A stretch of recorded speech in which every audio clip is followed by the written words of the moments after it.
Hi hi hi welcome to heartful lifes. காரபாத் எப்படி செய்யுதுன்னு பார்க்கலாம் வாங்க. ஃபஸ்ட்டு நான் வெஜிடபிள்ஸ் எல்லாம் உப்பு போட்டு வேக வச்சுருக்கேன். இதில் நான் கேரட்டு, பீன்ஸு, கேபேஜ், அப்புறமா பீஸ், இது 4 வெஜிடபிள் ஆட் பண்ணியிருக்கேன். இப்போது ஒரு கடாயில் நீங்கள் ஆயில் ஊற்றி அதில் கடுகு, உளுத்தம்பருப்பு, கடலைப்பருப்பு சேர்த்துக்கோங்க. அது ஃப்ரை ஆனதும் அதில் இஞ்சி சேர்த்துக்கோங்க.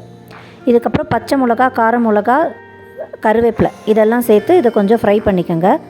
ஒரு வெங்காயம், பாதி தக்காளி எடுத்து இதை நீங்கள் வதக்கிக்கோங்க. இப்போ இது வதங்குறப்போ இதுக்கு வதங்கிறதுக்கு தேவையான கொஞ்சமான உப்பு மட்டும் இதில் நீங்கள் சேர்த்துக்கோங்க. இந்த கொஞ்சம் உப்பை சேர்த்து இது வதங்கினதும் வேக வச்ச வெஜிடபிள்ஸை இதில் நீங்கள் கொட்டிடுங்க.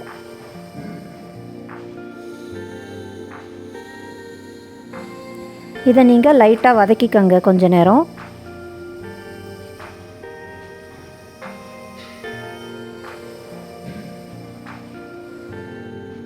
இதுக்கு கொஞ்சமாக மஞ்சப்பொடி, தேவையான அளவு தண்ணி, அதாவது 1 கப்பு ரவைக்கு 3 கப்பு தண்ணி இதான் கணக்கு. 3 கப்பு தண்ணி இதுக்கு நீங்கள் போடலாம். இது போட்டு இது கொதி வர வரைக்கும் நீங்கள் வெயிட் பண்ணணும். இதுக்கு நடுவில் இதுக்கு தேவையான அளவு உப்பு, அதாவது நம்ம ஆல்ரெடி வதங்கினதுலேயும் உப்பு போட்டுட்டோம், வெஜிடபிள்லேயும் உப்பு போட்டோம். அதனால் இதில் நம்ம போடுற உப்பு கொஞ்சமாக தான் இருக்கணும். போட்டுட்டு இதில் நம்ம வாங்கிபாத் மசாலா சேர்க்கணும். எம்டிஆர் வாங்கிபாத் மசாலான்னு ஷாப்ஸில் கிடைக்கும், அது வாங்கி சேர்க்கணும். கொஞ்சம் வாசனைக்கு நெய் சேர்க்கணும்.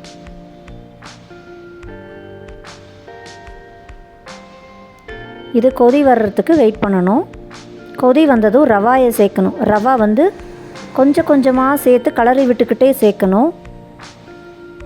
அது அப்படியே மொத்தமாக போட்டுட்டா கட்டி தட்டிடும், பார்த்து சேர்க்கணும். இதுக்கு அப்படியே நம்ம கலரி விட்டுக்கிட்டே இருக்கணும். இது இந்த தண்ணியை முக்கால் அளவுக்கு உரியிற அளவுக்கு தான் நம்ம அதை வெயிட் பண்ணணும்.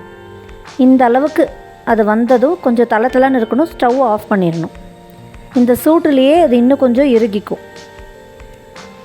இப்போ சூடாக நீங்கள் பரிமாறலாம். காரபாத் சூப்பராக இருக்கும். சாம்பார் இல்லை சட்னி ஏதாவது வச்சு நீங்கள் சாப்பிட்லாம். குழந்தைங்களுக்கு, பெரியவங்களுக்கு எல்லாருக்குமே இது ரொம்ப பிடிக்கும். தேங்க்யூ.